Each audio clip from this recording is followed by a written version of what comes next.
Hey guys, welcome back to another episode of the Sky Blue Show, hosted by myself, Yannicka, and I'm joined by Ben, as usual, as you will know on this channel, and Luke. So, guys, how are you doing today? Good, thanks. Yeah, good, thank you. Yep. Obviously, we had our first friendly today. We won 2-0. Obviously, it's against Preston North End. Kind of expected City to win. The first half had quite a few senior players in it. The second half was mainly the kids. So there was kind of two halves to the game. But did you both watch the game? And if so, how did you find it? Obviously, it's a friendly. There's not really much, but how did you find the game? How's that with you, Ben? Yeah, I mean, I didn't watch the highlights. Yeah. Oh, yeah. I've seen the highlights, but I didn't watch it all the way through. But obviously, yeah, like it's nice to see some of the youth players. But yeah, the senior players that played, getting the minutes, to keep them ticking over, get them sharp. It seems good. I mean, it's better than what United did anyway, so we'll take that. Yeah. Yeah, Luke, what did you make of the game? Yeah, it was good seeing a mixture of first team and youth players. I think it was nice to sort of I was surprised to see Diaz actually starting. I thought he'd have been rested along with Cancelo, but they both started. And I mean, Diaz, I don't realize much of the half really. I mean, obviously I knew he was playing, but the back three we had, I think, didn't do anything really. I mean, it wasn't bad, but Preston didn't do anything that first half. So I mean, that's a good thing. Love seeing Fernandinho playing. 36, and he's still absolutely incredible. Like, it just shows you how good players can be, no matter how old they are. They've got the right fitness. So great to see him another year. And it was nice to see Mahrez as well. Just it was nice to sort of it was a great free kick obviously against. I know it's not the best opposition, but it's still a decent goalkeeper in that. Yeah. I think it was just nice to see City again. Obviously the first is the Champions League final, so it's good to get off to a better start than that game. We started at the end this time, so yeah. Yeah, I thought the same. I thought the Mahrez free kick was a brilliant free kick. Obviously with the size of the wall as well, the way he went through that was good. The second goal was really good actually. The young kids. That was a really, really good, well-worked goal. So, yeah, it's nice to see. What I like about City is we all play the same, be it, the first team, the under-23s, the women. They all kind of play the same, which is nice to see. So, yeah, it's good. Hopefully we can see some young players kind of break in, because it's only really been Foden that's broken consistently. So it'd be nice to see maybe that Lavia, because he plays the same position as Fernandinho. It would be nice to see if he can kind of break through and become the next Fernandinho. That would be nice to see. And obviously, at the moment, we'll talk about transfers in a second, but at the moment, we're kind of not got a striker. So to have, obviously, Delap come through will be nice to see, because right now we've got Gabby, who for me is not a striker.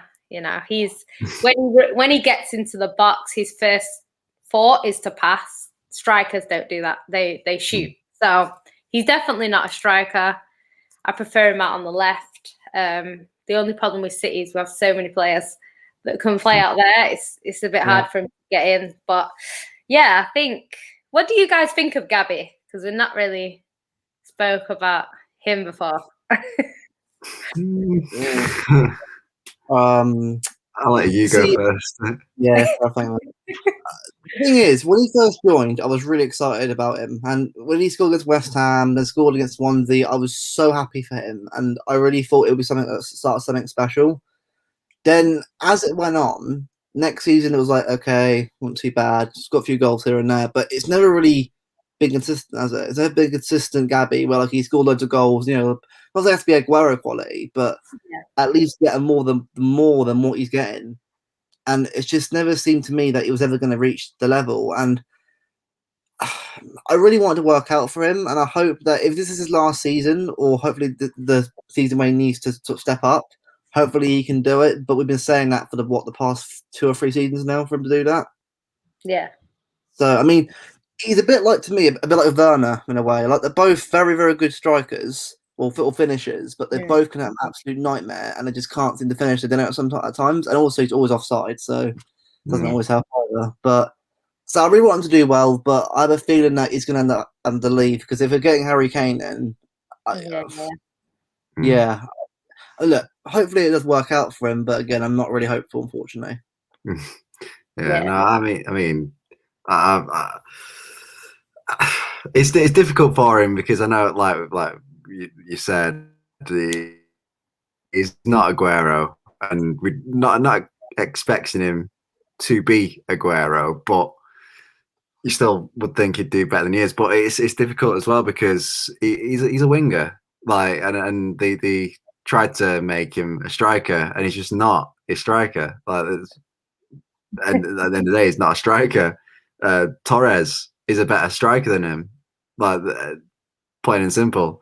Like, so, I mean, he's been linked with Juve, hasn't he, this summer, and because he wants more game time, and that, fair enough. If he wants to leave and wants more game time, yeah, because I mean, it shows where he's at. Is last season when our main striker Aguero was injured for the majority of the season, he's supposed to be the backup striker. We played a false 9 instead, so that shows where he's at the club, really. So yeah, if he wants to go, I mean, I think it, like say, I think he can do a job on the wing, but if he wants to go, fair enough. Yeah, I agree. I think he's definitely not a striker. His numbers, like in terms of his goals per game, it's not bad. It's not as bad as it looks. But yeah, I think we need someone that's going to come in. We've obviously lost Aguero. Aguero used to get us at least 20 goals a season, like at least. I know last season he only got about 6 or 7 or whatever. Yeah. But yeah, he wasn't really fit. Injured, yeah. He was kind of like injured, and then when he came in with Aguero, it's always taken him a game or two to get back to his best. And the problem is he wasn't getting that game or two. He was coming in, playing, he's not at his best, then getting injured again, then coming back, then he's not at his best. And we just kind of got the worst of him all season, unfortunately. Yeah. Still that last I mean, even like you say, that the last few games in the Prem, he still got it. Yeah. Like that goal against Crystal Palace, I was like, that's Aguero of old. And then the 2 goals in the last game, it's like, this is Aguero. But I'm so gutted. I've never been as upset to hear that a player's leaving, and I knew it was coming.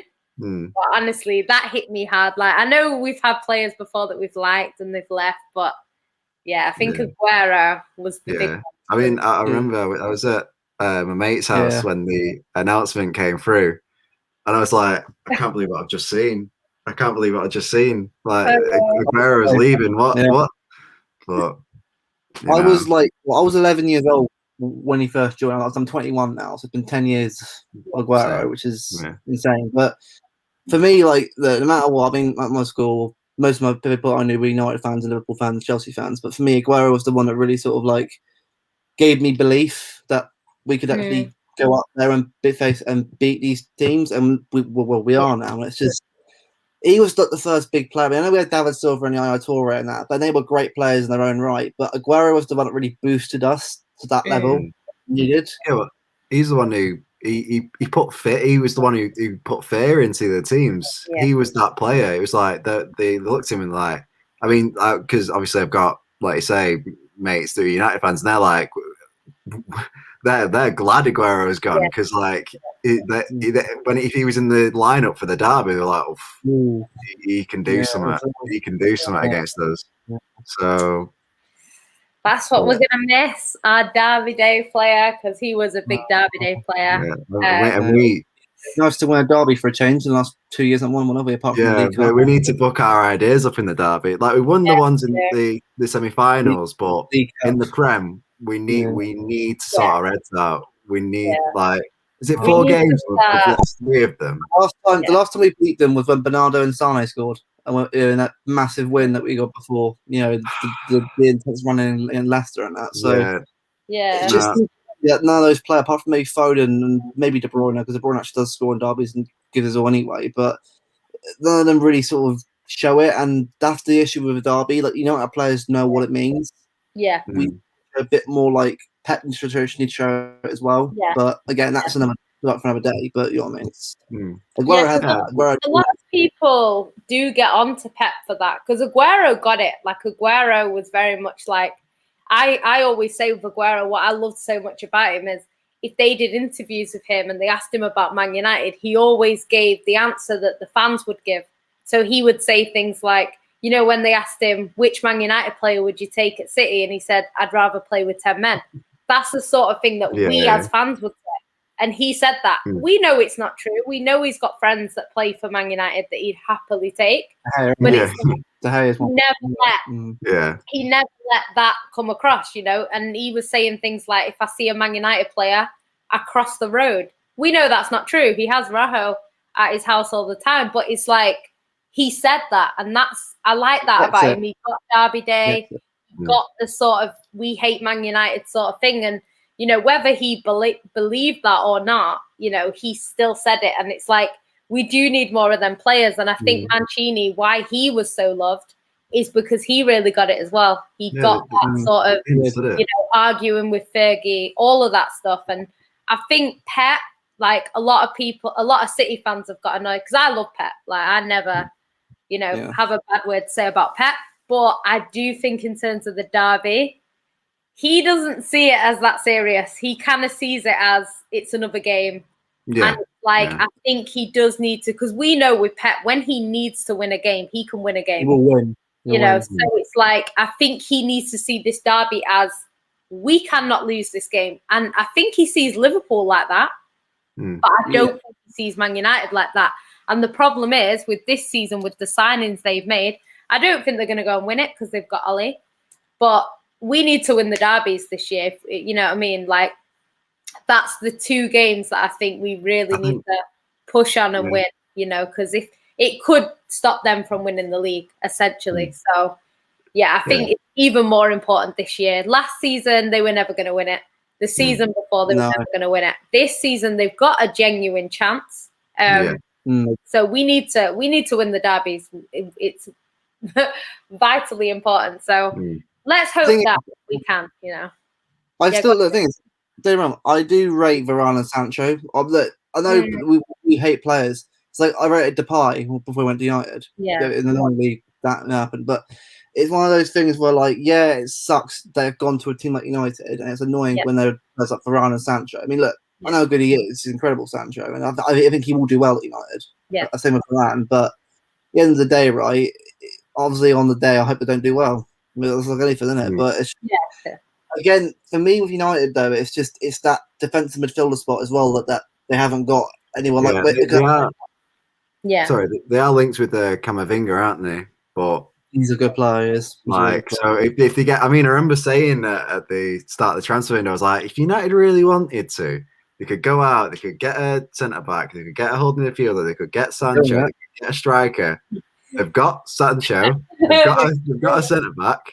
They might get a holding midfielder, and the striker is the one that they didn't really need because they've got Cavani for another season. So, like, they are going to be challenging, but like you say, maybe with them, you know, getting these signings and having a squad that is like they are a threat now. But I mean, they always take them seriously, but they are now a serious threat for the title. Maybe Pep will start to take it a bit more seriously. And also with us being linked with English players, maybe they'll understand the importance of the derby. They'll be like, right, because he, you know, Grealish is, you know, Villa through and through. He knows how important the derby against Birmingham is.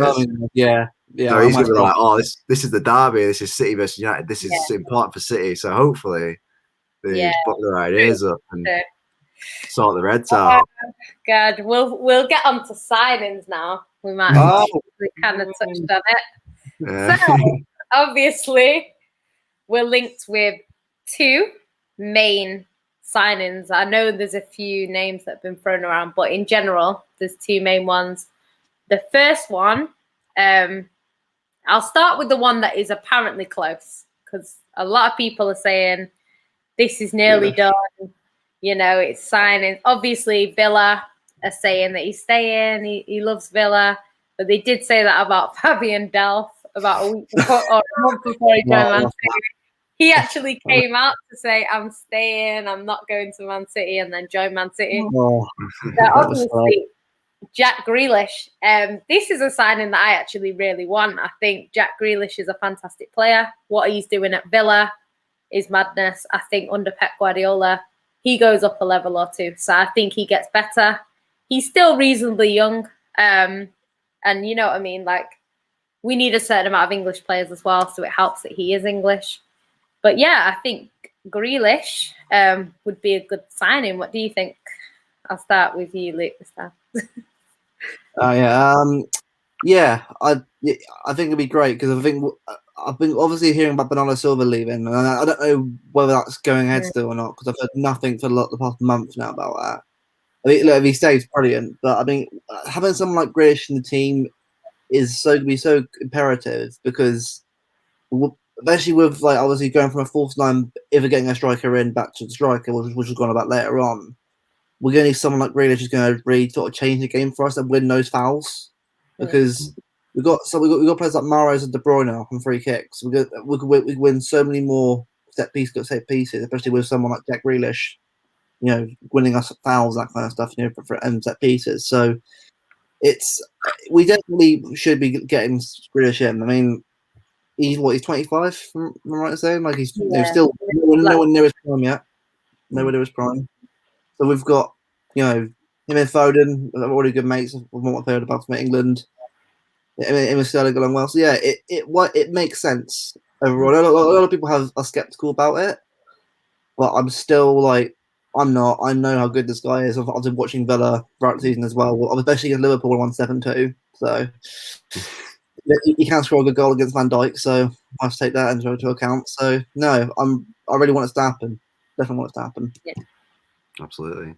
Yeah. No, I think he's a fantastic player. I think he's the more likely of the two signings. Then we'll talk about the other one later. But he is the more likely of the two. And I mean, obviously, I saw you see contrasting reports like a few weeks ago. It's like, oh, he's changed his mind. Like he's been offered a new contract with Villa, and he might have done. But like it is the one that a lot of the rumors is that it's closer than like the other one anyway. And he is a fantastic player. Like he's the quality and the caliber of play we need with the signings that other teams. So if Chelsea get Haaland, we need both these players. We Chelsea are the team to beat if they get Haaland. Like that's why we have to get these type of quality players to, you know, keep up with them. We have to. And I know you're saying about Bernardo possibly leaving because obviously with these signings being expensive, it suggests that money's coming in. And I know we've sold a few youth players that's raised a little bit of money, but it does suggest that like an important player will be leaving. Because I know Bernardo was linked with Barca and Atletico, wasn't he? And it was I saw an article saying he was fed up of England and he was fed up of not playing the same position every week, which I can get. But like I say, I've not heard anything since that. And then Laporte was linked with a move away because he wants more game time, which is fair enough. But I would rather keep him. And then Jesus, obviously, we've spoken about that, has been linked to the move away because he wants more game time, which is fair enough. But out of all of them, I don't want. I wouldn't want Bernardo or Laporte to go. Jesus, if he wants to go, he can go. But like, no offense, Jesus, because he can do a job on the wing. But you know, like yeah. But Grealish, yeah, quite fantastic. If we can get him. I think like with Bernardo, I heard rumours that he wasn't that happy as well. It could be because he doesn't play all the time. Obviously, the idea of him was to replace David Silva, basically, when he came in. He's not really. I think the way that he plays at Man City, we don't always get the best out of him because when you see him for Portugal, he's got a lot more sort of freedom to do what he wants. I think at Man City, it's a bit like, right, you're going on the wing, and it's like he kind of has to play on the wing. So yeah, I kind of get it. I think I don't know. He has stepped up when we've needed him. When De Bruyne has been injured, he has stepped up. And yeah, I don't really want him to go. But if he's not happy, I don't agree with keeping players that aren't happy. He did say a while ago that he wants to play in Spain one day. So maybe that's why he's kind of been linked with the Spanish clubs. So yeah, obviously we don't want him to go. But if he is going, then I'm not gonna force him to stay. Do you know what I mean? So we'll have to see what happens with that. Obviously, in terms of Laporte, we don't really know what's happening with Laporte. Obviously, apparently now it's saying that he's going to stay. I think he should stay. I actually think that next season's centre-back partnership is going to be Diaz and Laporte. And it's not because I don't rate Stones, because I think their partnership was unreal last season. I just think in terms of form, because John Stones has been playing so well, and so many games. If you think about how many games he's played as well for the Euros and for City, I think his form will probably dip at some point. And I think when that happens, Laporte will come in. And I think Diaz and Laporte will be the main pairing. That's just what I think. Just based off ability, I would say they're our two best centre-backs in terms of how good they are. But the partnership with Diaz and Stones worked. So I'm sure if they play together week in, week out, him and Diaz will have the same sort of thing. So yeah, I don't know what you guys think. But that's just, if I had to guess, I'd say that's who our partnership will be next season. I mean, based on sort of percentages and averages, it would suggest that Stones. I mean, it's inevitable. Every player's form dips at some point, so it would suggest that it will dip. It might not even be like a ridiculous dip in form, but it will. Just the smallest dip, it won't be the level that you need to be at. So having a defender like Laporte come in is obviously fantastic. You're not gonna. I don't think you're gonna get a better backup defender, to be honest. But yeah, see what happens. Yeah, I really think he should stay. But I feel sorry for Aki because I think we actually got Aki in because we were going to get Koulibaly. And I think Pep was thinking if we get in someone a bit older, we should probably get someone a little bit younger that's experienced. Obviously, he got relegated, so kind of saving him in a way. And I think that's what we did. And then we got Diaz, who's actually younger. So it kind of backfired a little bit on Aki. So I do feel a bit sorry for him because it's obvious that he was brought in as well as Koulibaly, and it just didn't work out that way. So I do feel a bit sorry for him, but I think, and as well, like if you look at the games that he played last season, it was like always with Garcia. It's like he didn't even get next to like Diaz or Laporte or Stones. It's just like he gave him the worst battles, and then act surprised when they concede 3. It's not really his fault. I feel bad for him. No, he was injured for a lot of the season as well, wasn't he? So but I reckon he could do a job at left back. To be fair. Oh yeah, I think so as well. Actually, I mean, look, Mendy, I really wanted to work out, but I think if I'm being honest, that ACL injury ruined it. I think. Because I remember when he first signed, I was so excited when we got him because I knew how good he was, and it's just like it's like any injury to any player, just ACL injury. I mean, obviously, I know Luke Shaw had a double leg break, but he's able to come back from that and fair play. But not everyone can do that. And it seems to be a Mendy where like he has a great game or 2 games, and then it's gone. Yeah, and it's just look if he comes good this season, then fine. But it's just I would like to see obviously we've got Zinchenko, the left back, who's been remarkable a bit this year, and obviously, I think Ake as well could definitely do a job at left back. I think also Laporte as well, if I'm right in saying, the left back as well at some point. So Sometimes we've got play options. Cancelo. Yeah, so we've got options anyway on both the fullbacks now. So it's not like we're like, we need a fullback right now or anything. I think that's the thing about it. I mean, I know we're like with Nuno Mendes, but I can't see it happening this summer. No, It's one of those where like. Sorry, Karen.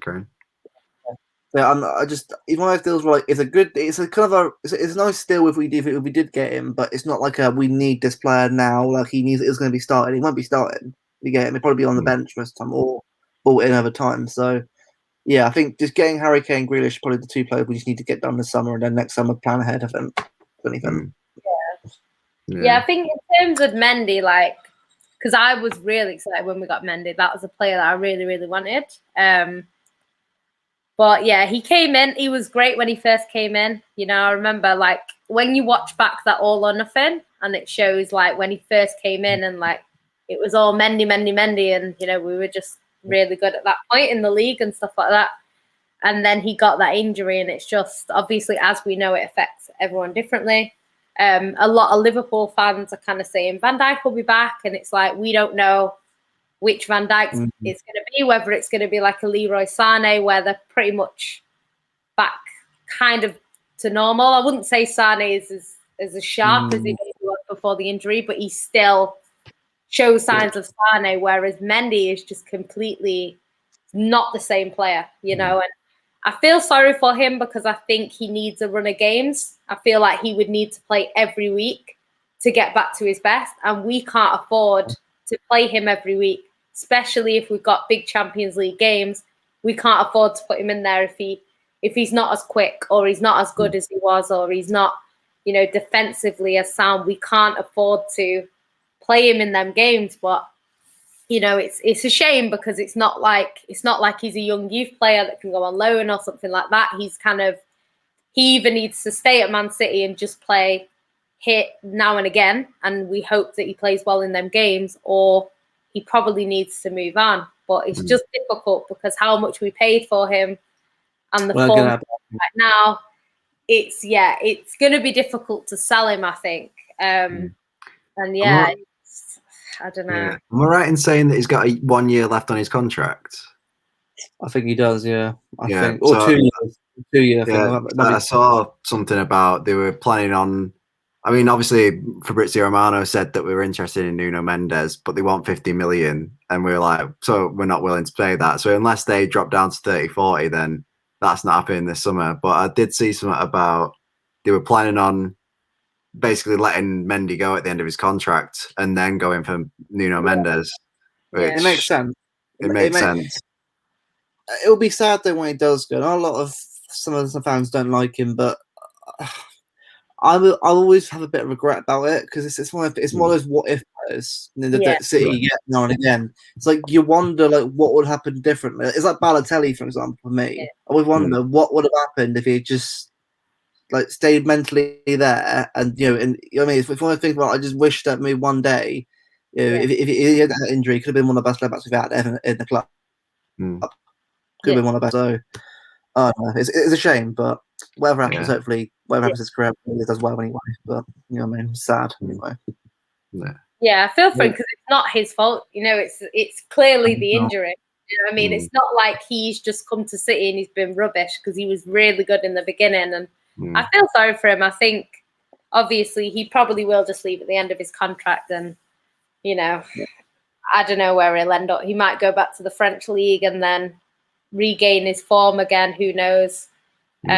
He's still not that. Yeah, probably. So, yeah, it's a bit of a shame, really. But we'll touch on the other signing now. The other big signing. Obviously, we've not, but it's crazy because I was saying to someone the other day, we used to have 4 strikers. We used to have Sergio Aguero, Carlos Tevez, Edin Dzeko, and Mario Balotelli. Like, that is unreal. Even if we had that now, I'd be like, league's wrapped. Like, I also had Jovetic, Negredo, didn't we, as well at one point? Didn't we? Yeah, we always had like 4 good strikers, you know, and now it's like we had just Aguero, Aguero with Gabby, who's not a striker. And then, it's crazy. We've ended up having kind of no striker right now. So obviously we're linked with Harry Kane. Before that, we were there was whispers of Haaland, who is what I really wanted. I'm not very happy that he's I do as well. Because I really wanted Haaland. I was like, he's perfect. He comes in. He's already got a little bit of history with Man City in terms of his dad, him, all of that kind of stuff. He'd come in. He's 20 years old, 21 now. He would have come in, and like for me, it's a low risk signing because if we sign him, regardless of what he costs, he comes in a Man City team. He's gonna score goals.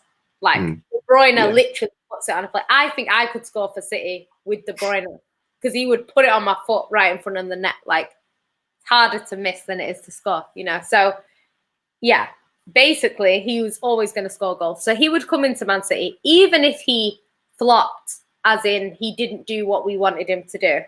He's still going to get enough goals that if he turned 25 and he's at the end of his 4-year contract or whatever we signed him on, we could still probably sell him, or like say he's in a 6-year contract and it gets to like 4 years in, we could probably still sell him for probably what we paid for him because by then he's going to be in his prime. So it's like, or maybe not even in his prime yet. So it's like we could still make that money back even if he doesn't succeed. If he does succeed, we could end up with a player that retires at Man City and we have that consistency for years like we did with Aguero. So for me, it was a win-win getting Haaland. But that's not who we're probably going to get. We're going to get Harry Kane. He's 28. A lot of people say he's injury prone. He is kind of injury prone, but at the same time, he does play a lot for Spurs. I think he's going to be playing more games for Man City. Yeah. He is going not as bad as Aguero, definitely. Not as bad as Aguero. I mean, but Aguero. No, he's definitely he's not. We've been dealing with our main striker getting injured for 2 months every season for 10 years, so we can deal with. Exactly. Yeah, and we can. De Bruyne nowadays is, he gets injured a bit, so he was the only one. So yeah, Harry Kane. Everyone knows my opinion on Harry Kane. So I'll keep quiet. What do you guys think of Harry Kane? Yeah, so I mean, I think he's obviously he's a good. I mean, he's a good finisher, and that's what we need. But like, he's not like obviously he's not like a ridiculously versatile player. But like I said, that's not what we need. We just need a finisher, and it's you guaranteed to score goals to get goals, which is again what we need. But I mean, like you're saying on if I had to choose between him or Haaland, I'd obviously take Haaland because he's younger and less injury prone. Yeah. But the caveat to that is you're having to spend 150 million plus to get him this summer, which is bonkers. And City are just not going to spend that. And like, because the most we've spent on a player is 60 million, and they've obviously looked at it and gone, we know we're gonna have to spend more than 60 million on the players this year, but there's a limit to that. Like they're not gonna be all right, okay, next transfer 200 million, like done busted. Like they're not gonna do that. It is yeah. I mean, yeah, like there is it's crazy that Kane is actually going to would be cheaper than Haaland this summer. But like, and I know they put in that 100 million bid for him like a month ago or something. It was rejected, and apparently they are willing to go to like 110, 120 or something. But I just can't see Levy like letting him go. I can't see him Levy even negotiating. So yeah, I mean, like I said, I'd take him.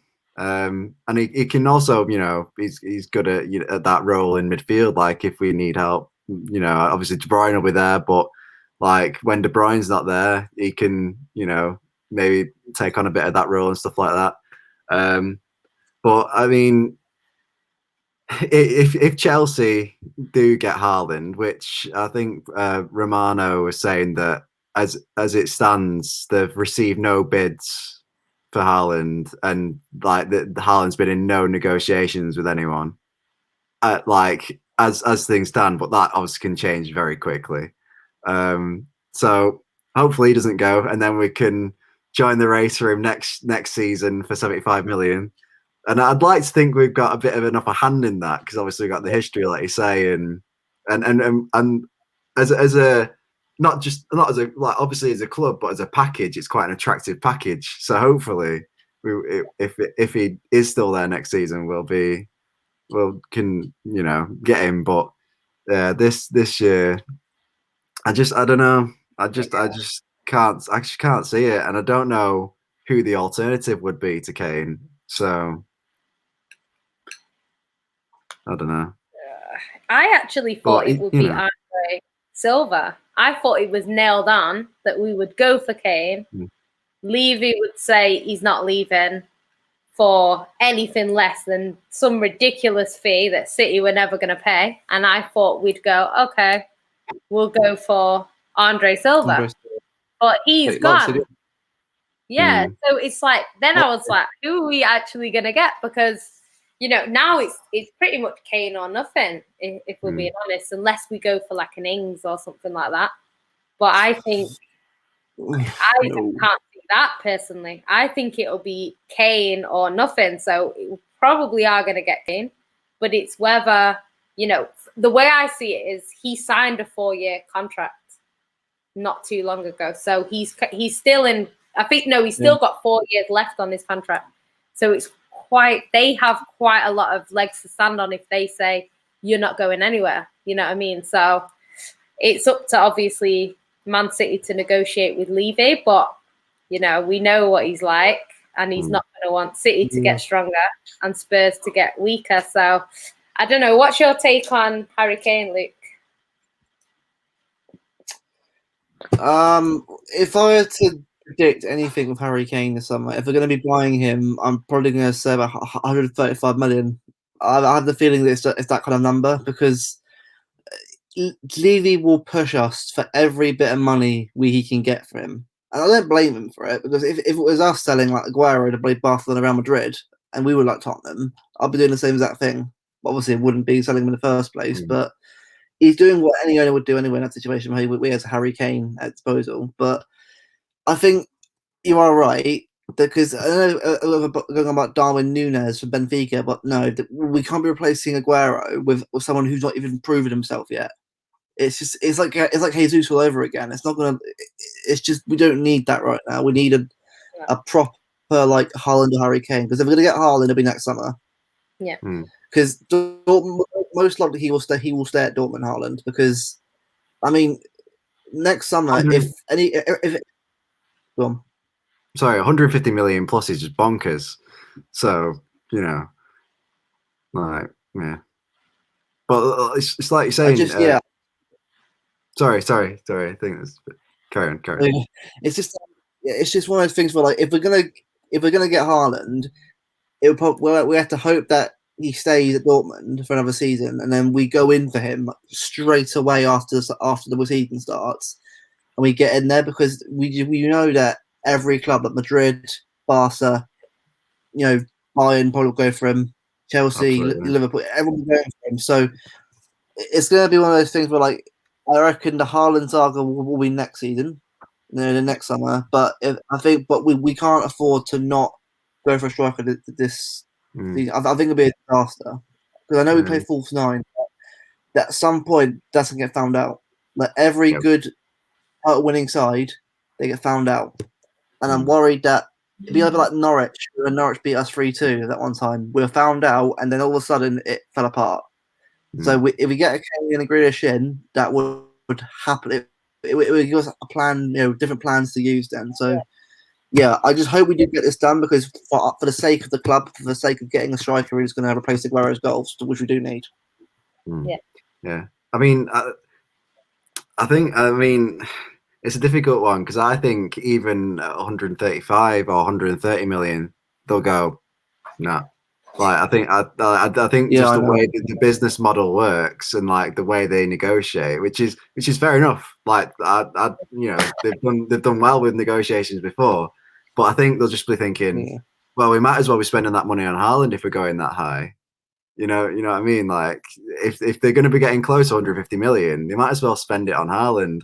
So I think probably 120 might be the cutoff for them, to be honest, because Yeah. there comes a point where, because I mean, he's still got, what is he, 28? So he's got 4 Yeah. or 5 seasons maybe left, 4 maybe for Prime, yeah. like Right, like at the top.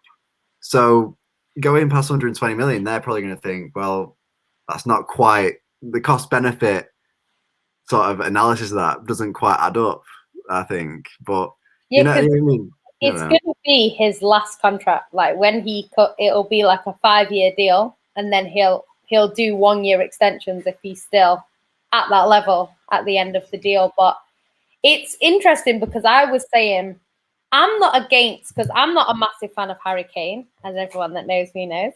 Yeah. But I know that he's a quality striker. You know, he scores a lot of goals. We know that he's going to come to Man City. He's going to score 30 goals, 40 goals. We know that because he's got a great team around him. We create so many chances. Even if he scores half of them, he'll still be the top scorer in the league.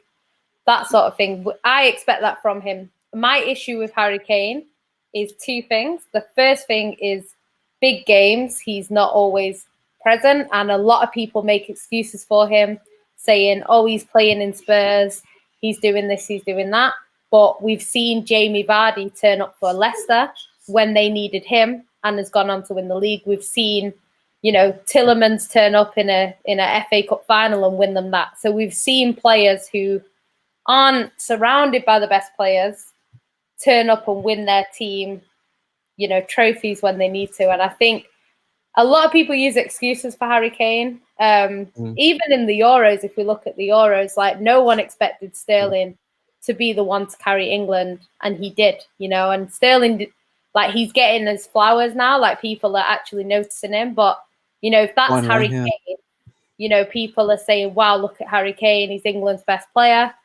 But because it's Sterling, it's like, you know, he had a good tournament sort of thing. So, yeah, it's one of them. The other thing about Harry Kane is that, you know, because even against Man City, like he's not scored against Man City in 6 years. That's quite a lot. Like we've had a lot of players score against them. Like even Martial, who hasn't been the best, you know, scores against Man City. So I don't know, like it's things like that that make me a little bit, because really and truly, if we're spending that amount of money on a player, it's going to be expected that we win the Champions League. And I don't know if Harry Kane wins us the Champions League. I'm not saying that Haaland definitely does, but I think Haaland is more likely. That's what I just think. So it's one of them things. It is risky, obviously, getting Harry Kane in. It's less risk in the fact that he's Prem proven. We know he's going to hit the ground running. He's not going to need too much time. But it's risky in terms of what happens in Europe, you know, or if it doesn't work out, what are the options? Because if he comes, he's going to sign a deal for basically the rest of his career. So if he doesn't work out, what can we do? Because it's going to be difficult then to sell him. It's going to be difficult, you know, that sort of thing. So they're the things that kind of worry me about Harry Kane. But we know we're going to get a quality goal scorer that is going to score loads of goals. So I've always said I would take Harry Kane, but I just thought the fee is a bit of a risk. Because it's like, even like we talk about Haaland, but like Mbappe has 1 year left on his contract. And, you know, Mbappe is a lot younger. And he, you know, if I had to choose between Mbappe and Harry Kane, I would pick Mbappe. Not because, you know, because the thing is with Mbappe is he's another one where if he didn't work out, you can sell him probably for more than what you paid for. So we're not a selling club. We know that. We don't sell our players. But if we needed to, we can get a big return on Mbappe. So even players like that, for me, would make more sense. I think the perfect player, though, for Man City that we can't get, but would be perfect for Pep, would be João Felix. Like, I don't know why we didn't bend over backwards to get him, because him under Pep and the way he's so versatile, Pep would love him. But yeah, sorry for rambling on. Because I've also Atletico never really used them, have they, Felix? So I've never really seen them used properly at Atletico Madrid. Yeah, I never understood, like, Simeone's not the kind of manager to get best out of someone like him. Simeone's like really rough, aggressive defensive tactics. Yeah. Like, Jal's better at someone like a City or like a Barcelona or something who's going to really sort of use that style, and that is why I never understood like that. I mean, it's like when we were linked with Griezmann. I never understood because Griezmann's not that good of a player. People say he's great, but I've never seen it. I've never seen the hype about him. I don't know. It's just so. I mean, yeah, Mbappe would be great. I mean, I don't understand how. I mean, Real Madrid and Barcelona are not the same teams they were like years ago. Exactly. I'm not really getting this hype about it. Like, I'm sorry, if we're really going to be going for this, City should be in there immediately. Because if we get Mbappe, we have got like one of the best players, probably on the next generation of players, along with like, Phil Foden. For the next 5, 6, 7 years, maybe 10 years. We should be all over that Mbappe deal if he hasn't got a club next summer.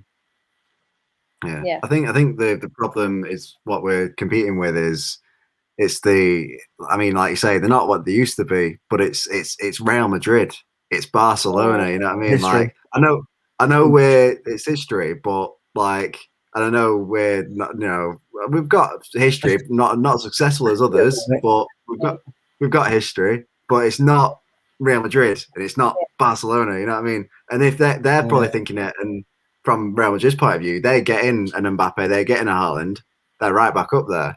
That's what they're thinking. So it's like I hate to say it because I live in the country, but it's like Mbappe is there. He's got his options on the table. It's like, oh, you're like Real Madrid, sunny Spain, Santiago Bernabeu. It's like, whoa, Barcelona, Camp Nou, and then it's City, Manchester, raining. It's like, yeah, I think I'll I think I'll go City, like City as a club and as a thing is obviously attractive. Like the facilities are fantastic, players are fantastic, managers fantastic,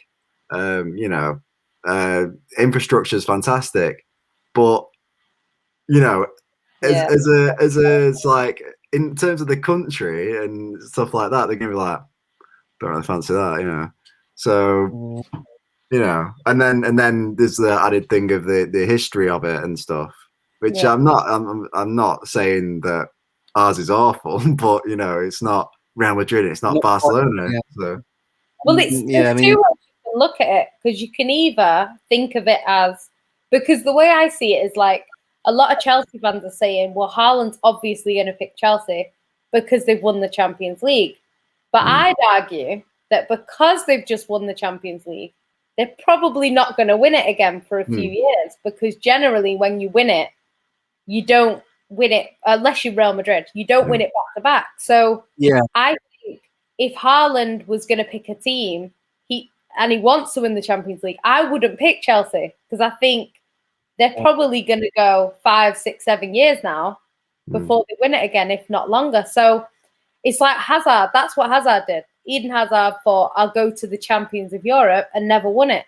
Then he joined the Champions of Europe again and didn't win it. So it's like he's sort of dodging it because he's going to clubs that have just won it. Whereas it's, I know Real Madrid were winning it back to back to back, but a lot of that was because they had Cristiano Ronaldo. Yeah, a lot of it was because of that. So it's different. Do you know what I mean? It's different, and I think.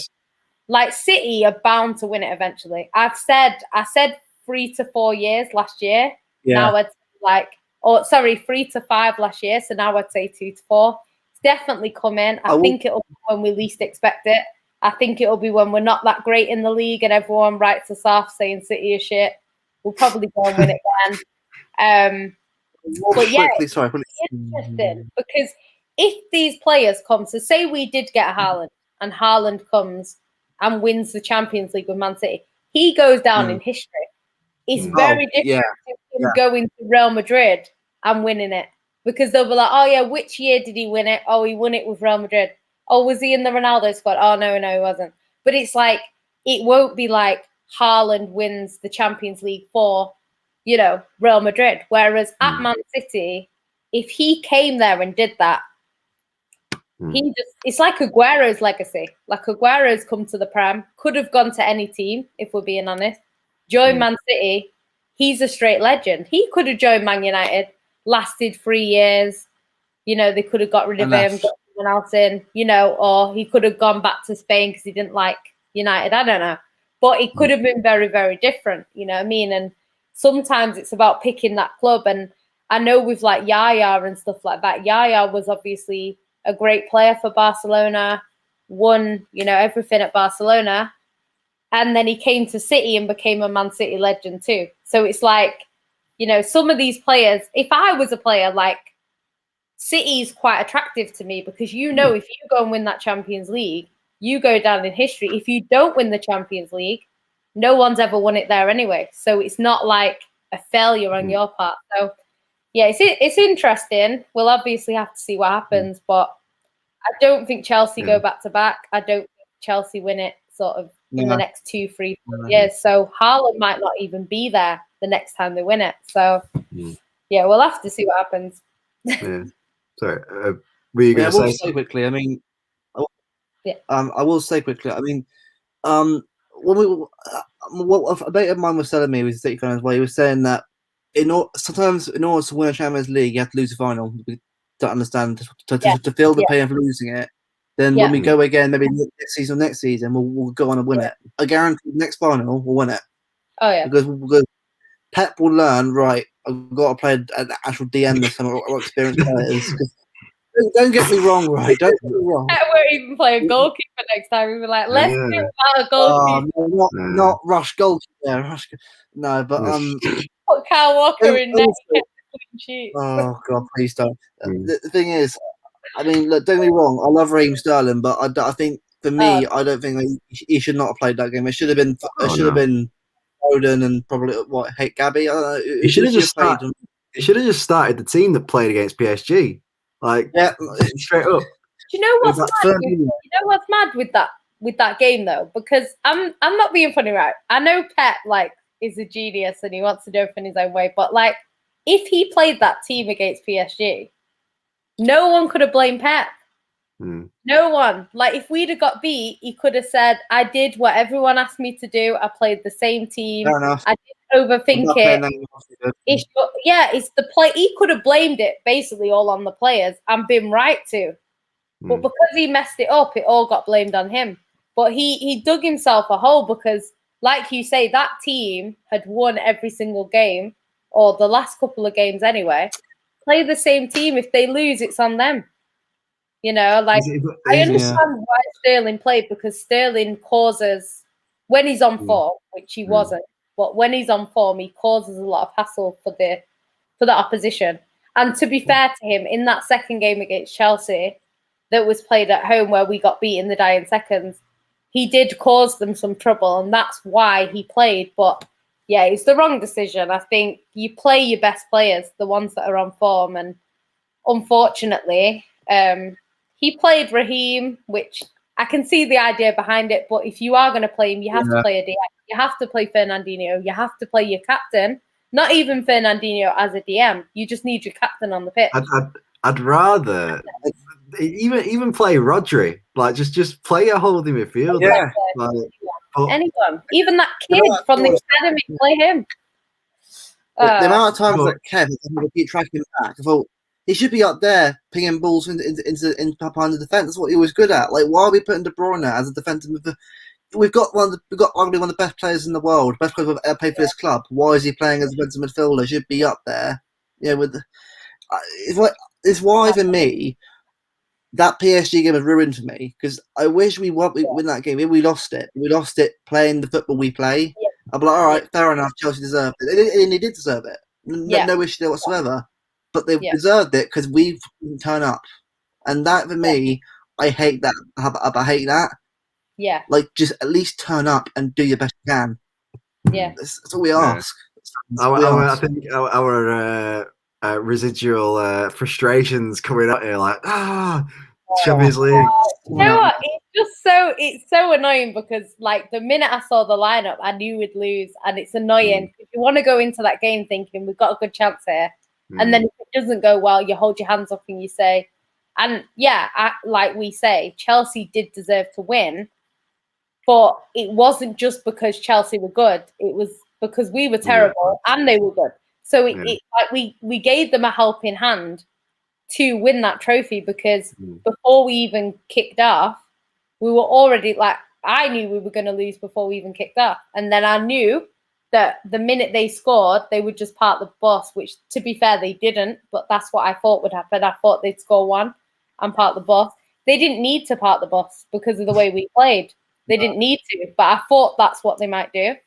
And yeah, it's just tactically, just I think messing up the players and messing up their heads and the formation. Just go with what works. If it doesn't work on the day, we go again. But yeah, I thought we would lose our first Champions League final anyway, to be fair. There's always a lot of pressure on City, more so than anyone else, especially Chelsea. Chelsea weren't under any pressure to win that game. They're under Tuchel. They could have said, we got a new manager, young team. Yeah, they had no pressure on them to win it. So it was all on us. And I think unless we come up against PSG, it's always going to be all on us. Because I think the only team in Europe that are under more pressure than us is PSG. And that's because they're trying to win the Champions League. They've not bought Neymar and Mbappe to win them the French league. They should be able to win the French league without them too. So, yeah, they've bought them specifically to win this. We've bought the players that we've bought to win us the league, make us dominant. It's not just the Champions League, whereas they've specifically bought these players. So they're under more pressure than us. And it would have been interesting had we met them in the final, to be honest. I still think we would have lost. They've been there before, whereas we haven't. Lost their first It'd be interesting if next season it's us against PSG, because we're both in the same situation, and one of us is going to have to lose back-to-back Champions League finals. So, what made it worse? For me, though, what made it worse for me at that final was I watched the game with two of my best mates, and they're both Chelsea fans. Dude. Because we made a bet that if City Chelsea ever got Champions League final, we would watch it together. I thought, oh, great. And yeah, I wish it went the other way around, but I thought that's just, I was sat there just doing that just the whole game. And I thought it'd be a better game than what it was, but yeah, whatever. I think now on to a new season, I'm just going to forget about it, because otherwise I'll just run up for like hours and hours about it. I mean, I've said many times on other podcasts, it's like, it's just part of the process. It's just part, like, there was that table that came out, and it was like every person who's made the debut, including Chelsea, have lost the debut in the Champions, lost the first Champions League final. The last 8 teams. So and like with Pep, he's a tinkerer. So he tinkers all the time, and most of the time it pays off. But once or twice a season, it doesn't. But you have to take that with all the good that he does. Unfortunately, it was in the Champions League final, and obviously he shouldn't be doing that, but he does. That's what he does. Yeah. So you just have to take that with all the good that he does. But it's like people have said before, because even when he was at Barcelona, he decided to sell some of his best players. Ronaldinho left, Eto'o, Yaya, Omri, everyone. He got rid of a lot of players, and then he played Messi as a false nine. That could have backfired. Messi could have not been Messi, and not been that great, and they could have struggled. And people would have said, "Oh, what's Pep doing? He's a shit manager," and sacked him. But Messi is Messi, and it turned out to be one of the probably the best false nine ever. So it worked out for him. Do you know what I mean? But I think with Pep, like, he's a genius. He's a genius, and because he's a genius, he can't do the basics. Like, any one of us would have gone into that game, played the same team as PSG, and just hoped for the best. And then if it wasn't working, maybe make a sub or two. He can't do that. It's like there was a meme online, and it shows like a piece of paper, and it's got like a dot, and then it's like the Champions League, and it shows a guy just drawing a straight line, from the start to the Champions League trophy, and it's got Pep there with his head in his hands with all this stuff, and he just can't get there. And that's just literally what it's like. And like you say, because he's a genius is why we're so successful. So it's kind of like you have to take it. Obviously, we could get rid of Pep. We could sack Pep. We could say, go away. We want to win the Champions League. Bring someone in, and then we win absolutely nothing.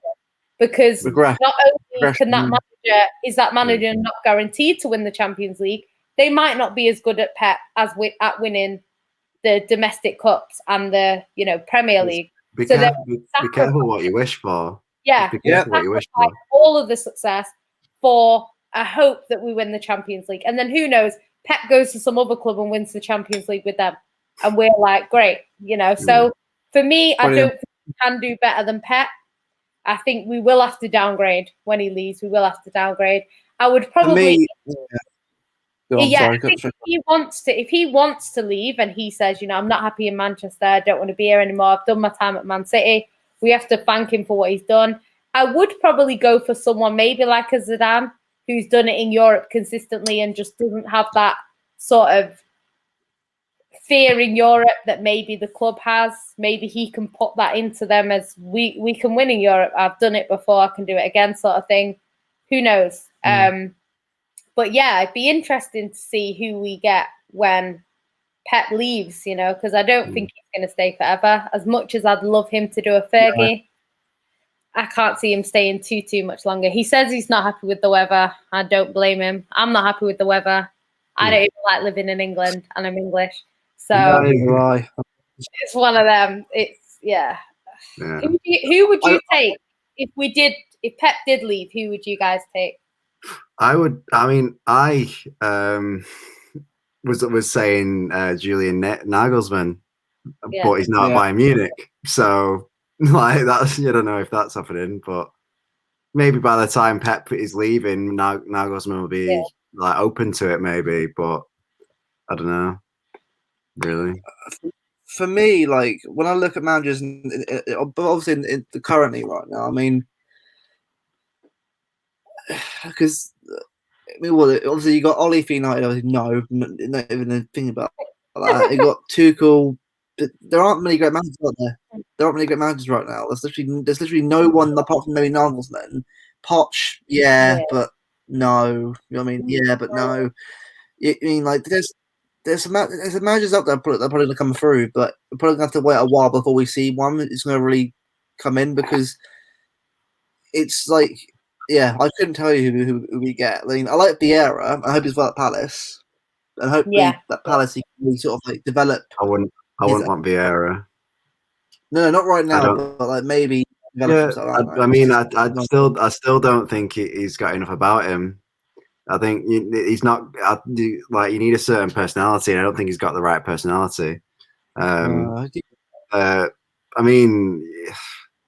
It's a difficult one because I mean Pochettino maybe at the end of his PSG contract he might be open to it, but I get I don't know. I get the feeling that they do a Barca and like they'll promote someone from within, like you know what I mean. Like they'll get like I don't know, who's on the coaching staff, but like I think it was going to be Arteta before he was like I want to take this opportunity at Arsenal, but.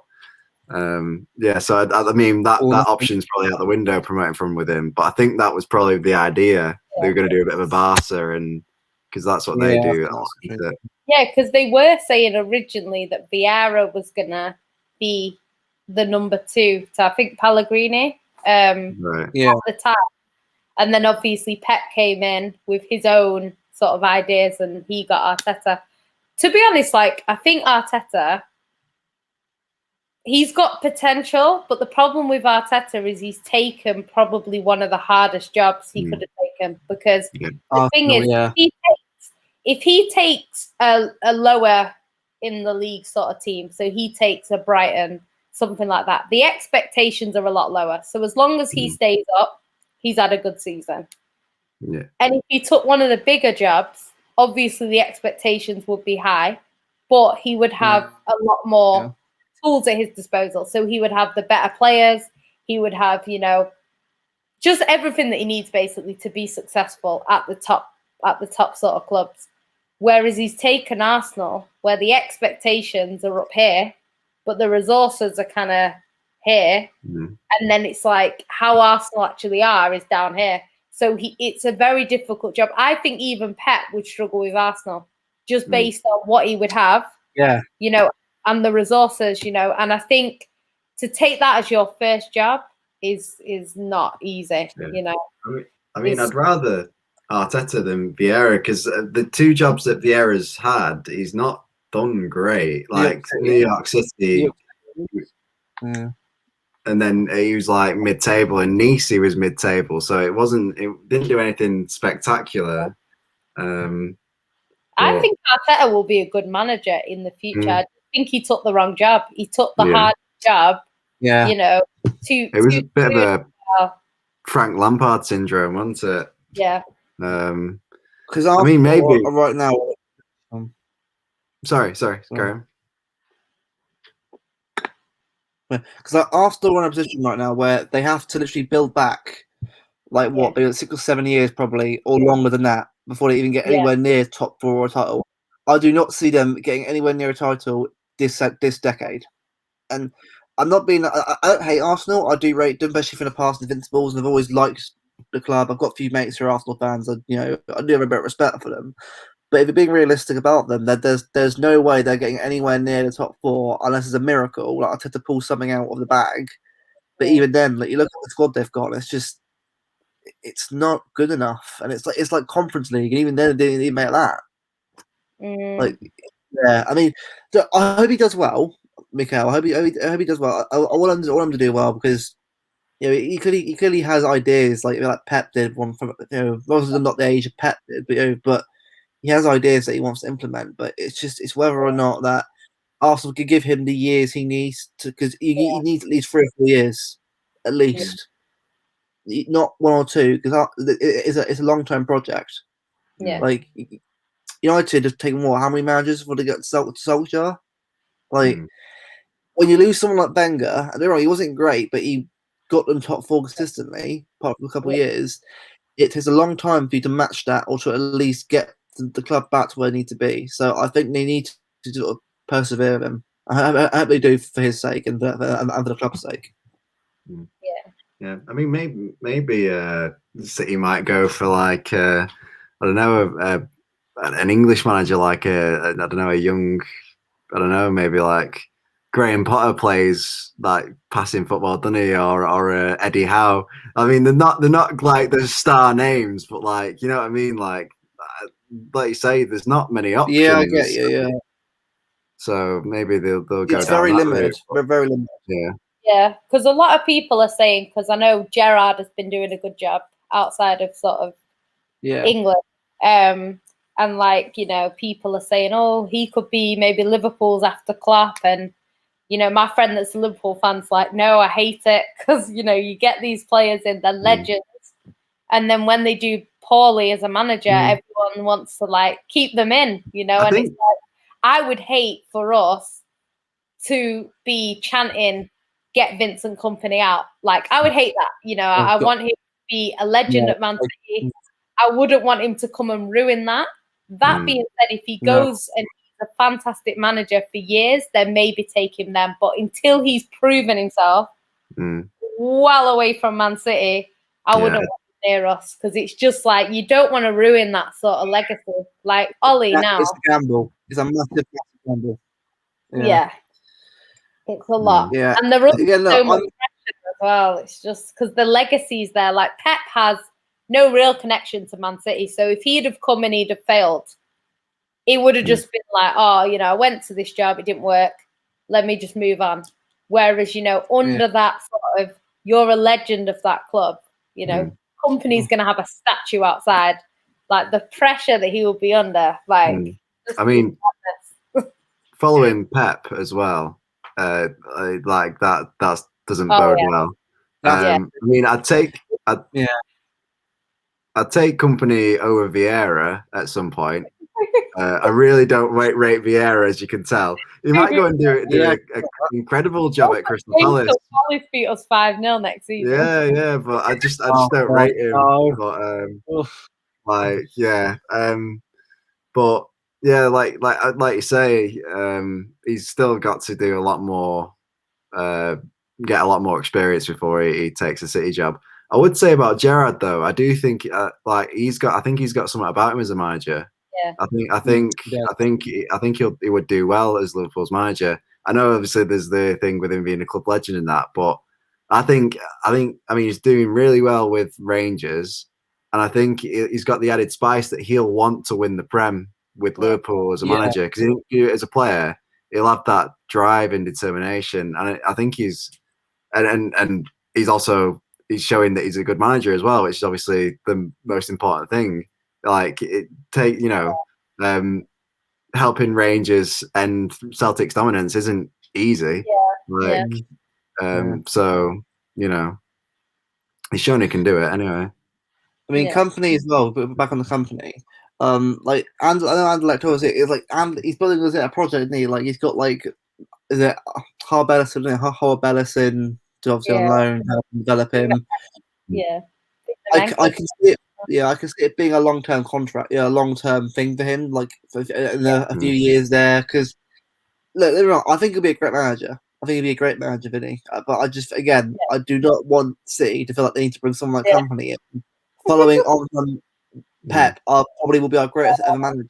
It would not. I would feel like really sorry for him. No, because I'm not saying he wouldn't do a good job. I'm just saying the amount of pressure to be on him to repeat what Pep's done. Like it's someone really like to follow Pep. As you said, it's going to be one of the hardest jobs in football.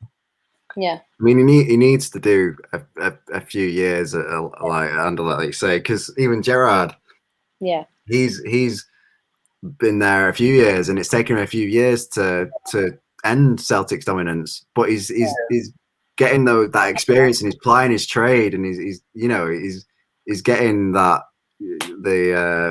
getting that managerial intelligence, and being more tactically aware and stuff. And he's doing it the right way.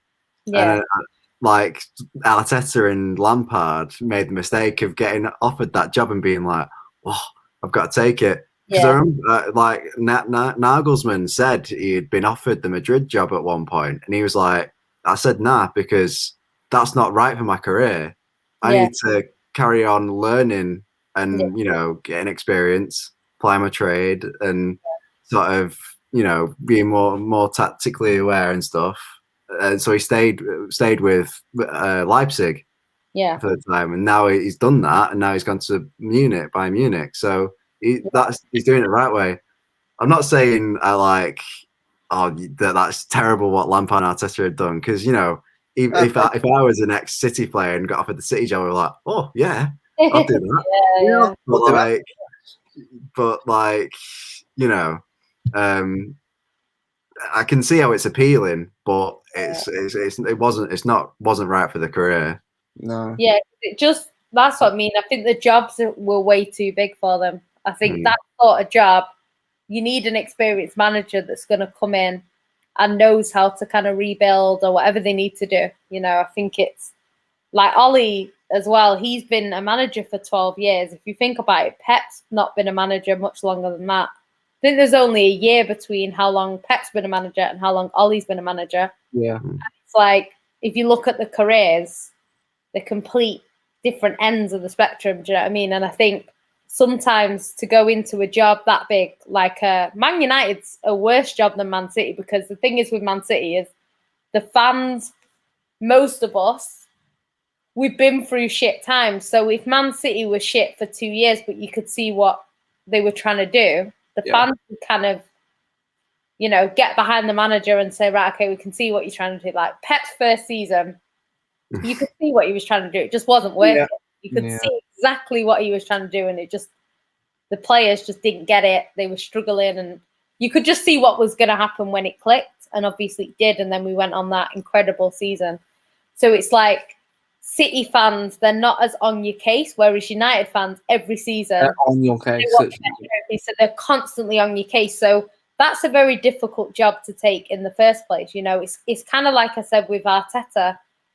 With Arteta at Arsenal fans, even though they're not that great, the expectations for Arsenal are always very high.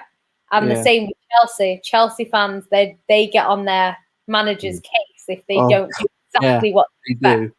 So I think them sorts of jobs are very, very difficult to take, regardless of who you are. Even someone like a Zidane going to Chelsea would be under pressure. You know, a Zidane going to Arsenal would struggle. You know what I mean? So it's just one of them things. I think what I would love to see is Fernandinho become Pep's number 2.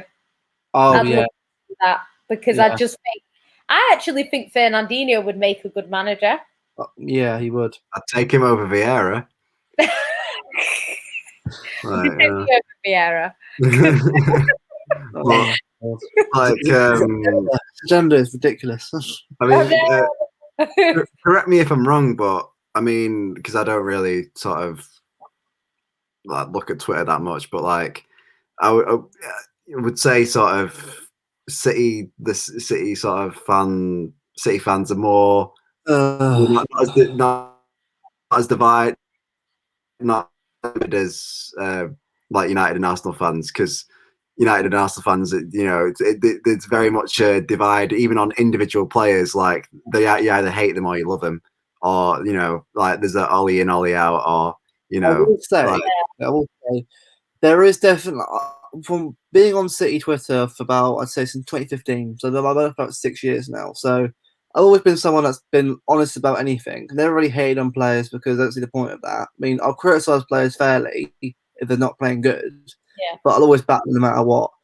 One thing I've noticed since we've become really, really good, we've seen obviously people come in. Fair enough. Look, I don't care who people support. You do what you want. It's not my concern. But I've noticed people have like agendas against certain players like Rodri, and it's really weird. And I've always found that, like, why are we obsessing over our own players? It's just it's probably the downside of being a great club. And I know it's a lot of the older fans are angry at that. And to be fair, I do understand where they're coming from. I mean, I wasn't around the 90s, I wasn't even born then, but I do know about the struggles of the club, and I've watched it repeatedly where the club's come from, so I know what it went through.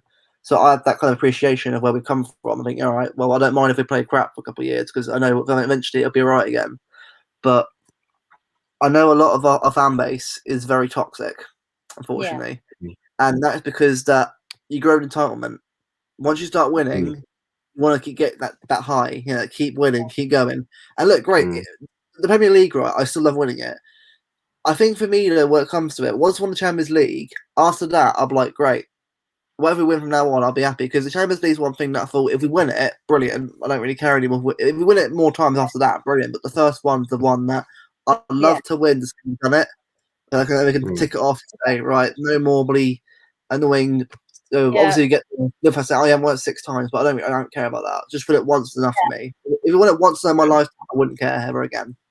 So I've been appreciative of whatever we win. Like, if this season we didn't win anything, it'd be gutting. I mean, obviously really annoyed like Lehman would be, but I feel like, well, I know the club would definitely fight back, make sure that we do better next season anyway. So it's, unfortunately, the City fan base is that there is a divide growing, and it will only get worse as we get better, which is sounds a bit mental, but when you watch United, Arsenal, Chelsea, Liverpool, it happens, and it's getting worse. But the real fans, the ones that really support the club, and like, you know, you guys and whatever, you'll appreciate the good times that we have, and you'll remember them, and you don't hate on players. And that's the main thing that what we should be doing as fans anyway, supporting the players and the club, not hating on them for no reason.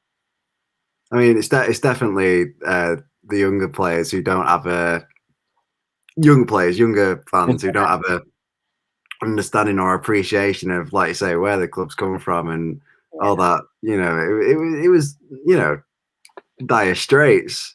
So, like, you know, you'll appreciate very much where they are now. So, but yeah, like, yeah, it is. It's a shame that they don't, but like, you know, I mean, it's like the it makes you cringe sometimes, like the plastic fans. So I remember seeing this little sort of sequence, and it's like, oh yeah, I know about the history of the club. I know about history. Do you remember like Colin Bell and Mike Summerby and all that? And then I can't remember if it was a Chelsea or United fan like said, oh yeah, so you've heard of like such and such a player. I was like, oh yeah, I've heard of him. It was like he isn't even real. Like he's not a real player. Like he never played for you. Like it's like, oh god, like why did you do that? It many times for people, and I'm not from Manchester myself. I'm not going to lie and say I am, but most people that I knew from my school did not support Manchester City.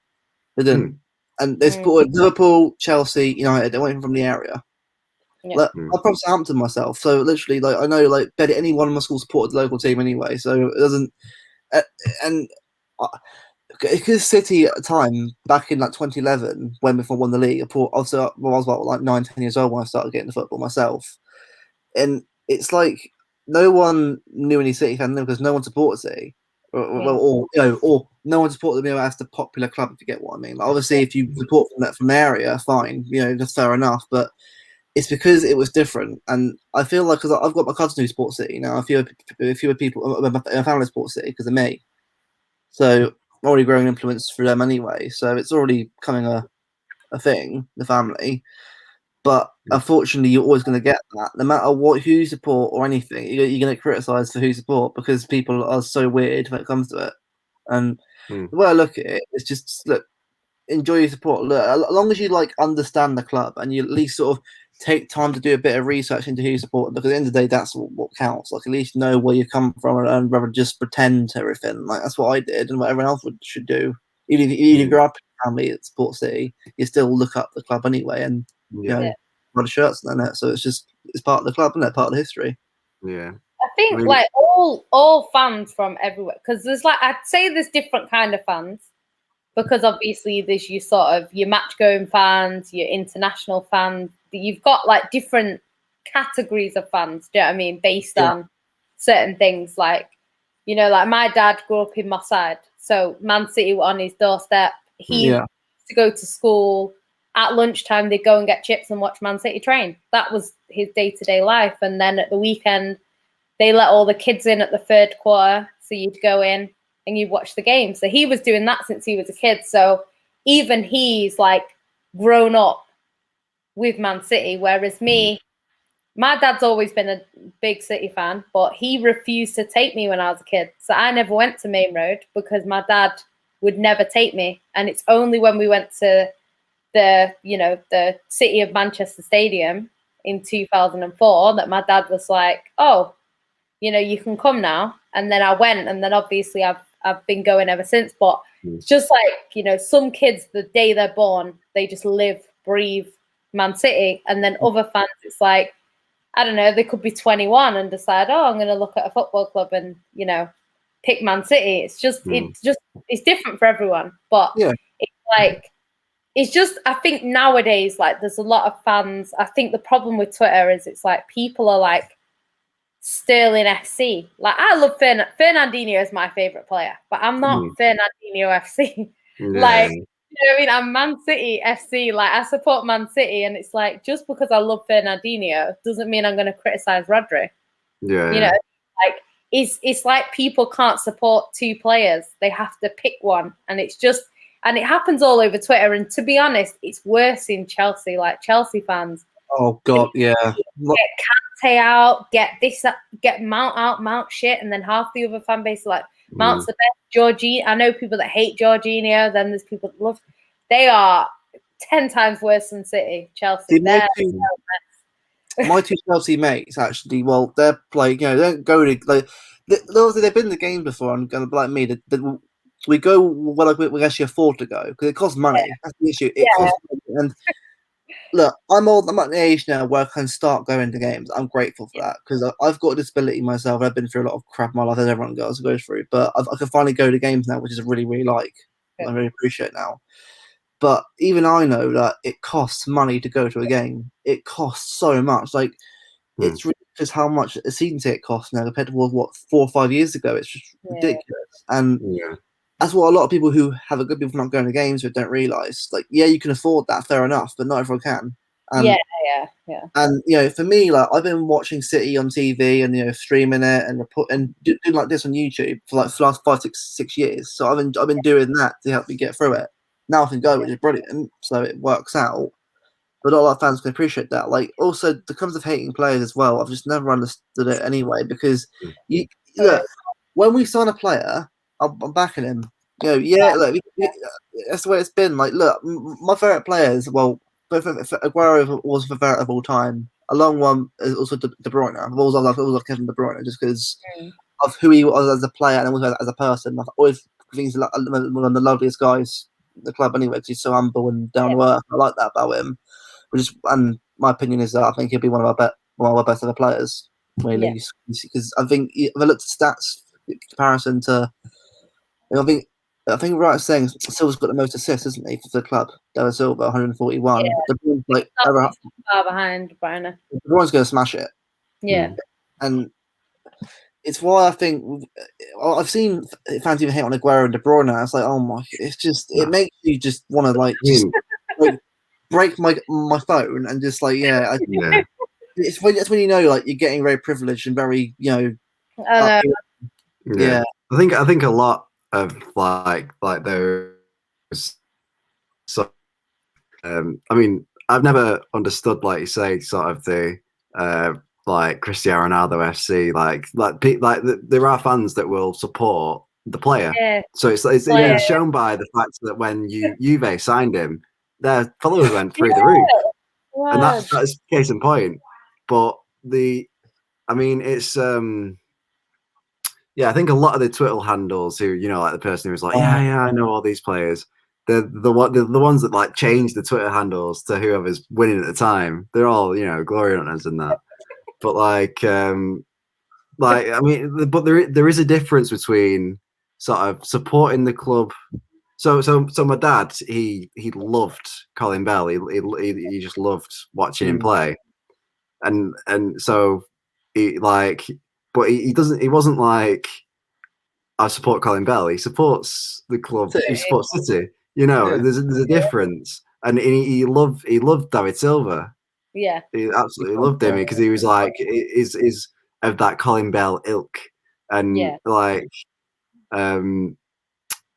but he wasn't like, oh, I support David Silva. Like there's a difference. Like you can like a player, but doesn't mean I think it's a young person thing, that because it's like I grew up like I loved Sean Goater, then I loved Sean Wright-Phillips, like but it was never I support Sean Wright-Phillips. It was I support Man City. It's just I think people are just there's so many to every club fan base. There's so many different sectors at the moment, and it's just like like they don't even. You'll have people arguing like, I don't know. Say for example, up front you've got Harry Kane or Aguero. Say we sign them at the same time. You'd have people saying, "Well, I like Aguero, so I don't want Harry Kane to play well." It's like, do you not want Man City to win? Like, I'm not a fan of Harry Kane. Like, I'm not. But when he joins Man City, I will be a fan of Harry Kane because he plays for Man City. Exactly. Yeah. It's like he is a Man City team, and I want Man City to win everything and every single game. So I want him to score. Like I've said to a lot of people, I don't think Harry Kane will win us the Champions League, but I want him to prove me wrong. I want to be sat here in a year's time saying, "Oh my God, I can't believe that I said that." He's just lost the Champions League. That's what I want to happen. I don't want to be wrong. I was right. I don't want to be right. I want to be wrong. But it's just like that's just what I think. But I want to be proven wrong because if he wins the Champions League, that's better for Man City. So it's just people nowadays are just a bit mad because, like, for me, as long as Man City win, I don't really care what happens. You know what I mean?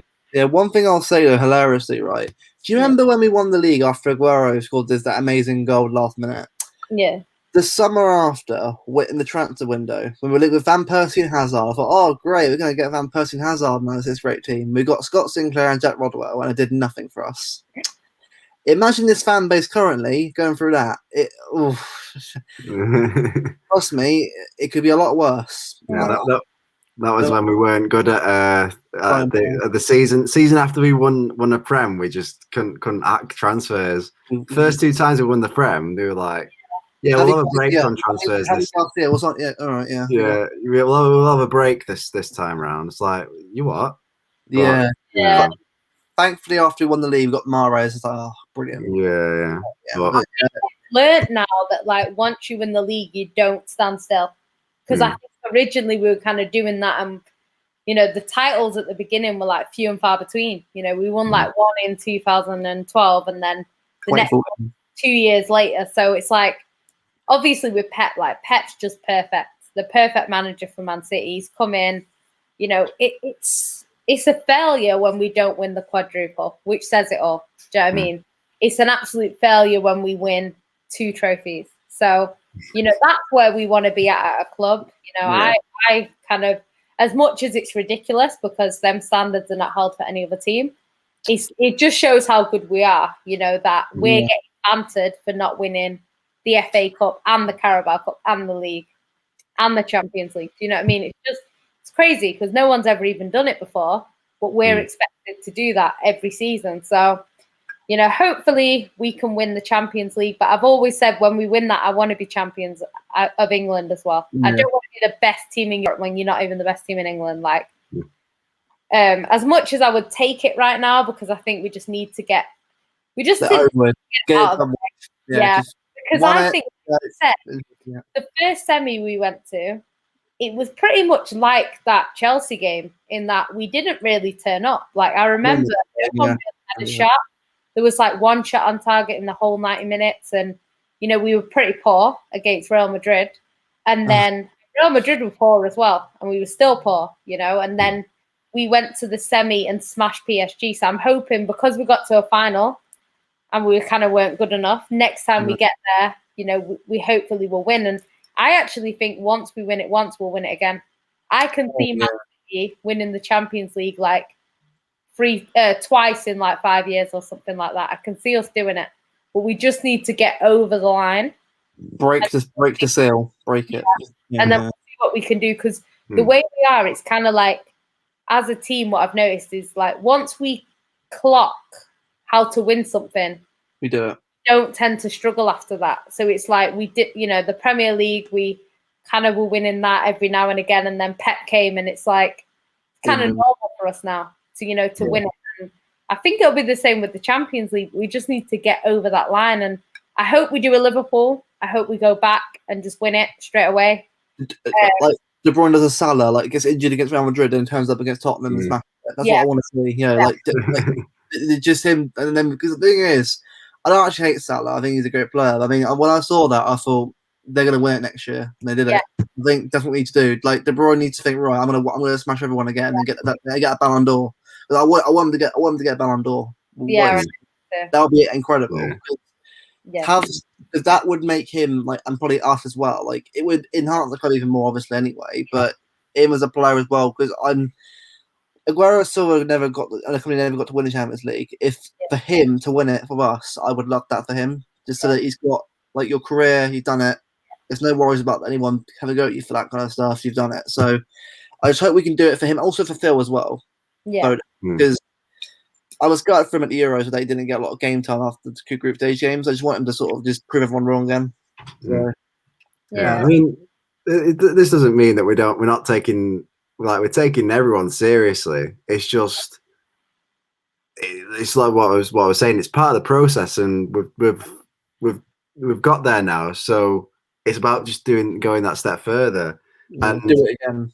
And I mean, I think I was speaking to this for other City fans, and I think the perception, for me anyway, of City fans of the team is a bit different to the rest of the league. Because when you're hearing the pundits and that, they're like, City fantastic, world class, blah blah blah, and I'm like, not sure if we're going to win this. Like, I don't have the confidence in the team because it's. The saying is typical City. Yeah, you just think something's going to go wrong. You just do. Like, and like that's just like. Because I don't look at the team and go, oh, we've got a team of world class players here. I'm like, gonna struggle. In that team struggle. We could But have we do. another one when we still typical City. We could have prime Pele in that team, and we'd still typical City. Yeah. But but we do have a team of world class players, but it's games like the PSG semi final that make you think, oh, we can do it. We can. And then Chelsea. Oh. Yeah, and then it was typical City again. But like you know, that PSG game wowed me because I thought, you know, it's a semi-final. I thought as long as we play well against PSG, you know, we go out. I went absolutely because that game was also my birthday as well. That one, so I went absolutely mental. I was like, different. A great day that was, but that's why I got really annoyed we lost the final. Because that was a perfect Champions League campaign up in the final. It's just, but you know what? To be fair, though, I was having a conversation with a Liverpool fan because I was saying that we're unbeaten in the Champions League. We were, and he was saying, usually you lose a game, like you lose a game at some point. He's like, does that not worry you? And I was like, maybe. It's like it happened because Chelsea lost one game, Man City lost one game. They actually drew one more game than us, or two more games than us. So in terms of if it was a league, we would have actually won the Champions League, but it's not. It's a knockout competition. So like Pep says, the Champions League is one of those things where like you don't have to be playing your best. No, as long as you get the goal and you hold on and win it, you can. That's what you do. In the league, it's like just smash goal. But it's a different beast. Champions League, it's one moment of brilliance or one mistake, and you're out. That's just the way it goes. The Champions League, and I think now that we've got to the final, hopefully we can go back there. I do think we're, you know, one of the best teams in Europe. So there's no reason why we can't go and win it. We're better than Chelsea, even though they won it and they're champions of Europe. We are better than Chelsea. PSG, better than PSG, yeah. So we'll have to see. PSG have strengthened a bit. They should be getting there as well. I did say if I could pick a Champions League final, I would pick Barcelona against Man City. Then it either means we win it or Aguero wins it. So it's not the end of the world if we lost that. I'm like, I hate the life right now that happens. I'm like, Aguero wins the Champions League, not of us. Not of regret. That would intensify the rage about the last final. I'll get even angrier. I'm like, really? Like, you know what though? The way he was crying, sobbing his heart out. A lot of people say it's because he lost the Champions League final, but I think it's because he was leaving City as well. Because he does love us as a club. I just felt so bad for him. So bad. I had a dream that it was like 1-1, and then Aguero with the winning goal at the end. That would have been like one of the most. If that happened, I don't think I'd ever see it ever again in my life. Like, I wished it, but I knew it was going to happen. I thought that's not how life works, fortunately. But I wish it did. Yeah. But yeah.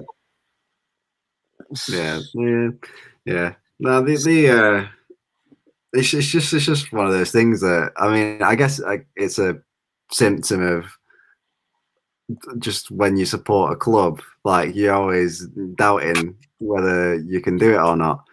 So you go into a game and like you're like, oh, I'm not sure about this. Like, you know, like you see the threats of the other team, and you're like, we're not going to be able to cope with this. Do you know what? It is generational because it's like it's weird because sort of our generation who grew up like 90s, you know, that sort of time, early 2000s, like a lot of our fans are like that. And then you've got the younger generation who've only seen successful City, who are like, we're going to win every game. And then bizarrely, like my dad, who's like mid-60s, he's like really confident. He goes into games like, I remember after the Liverpool game in February, and I was on a watch along with a Liverpool fan and a United fan, and you know, they mentioned the league and they said, is that the league done then? And my dad was like, yeah, it's wrapped up. And I was like, up until literally the last couple of weeks, you know, before it was won, I was like, oh, don't know, we need to beat Palace, we need to beat this team. And you know, my dad was like, it's done. So it's kind of weird because my dad grew up at a time where Man City were good.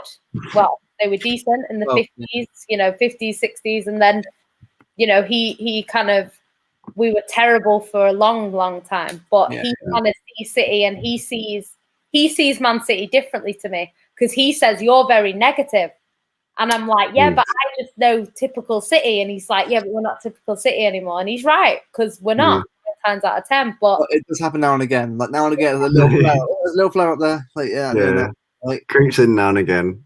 Like, I would call negative as well, but the thing is, I call it more realism. I like to be realistic about it. I want to be like, I'm not. Look, I've been negative before. If you saw me at like 2015, me, negative.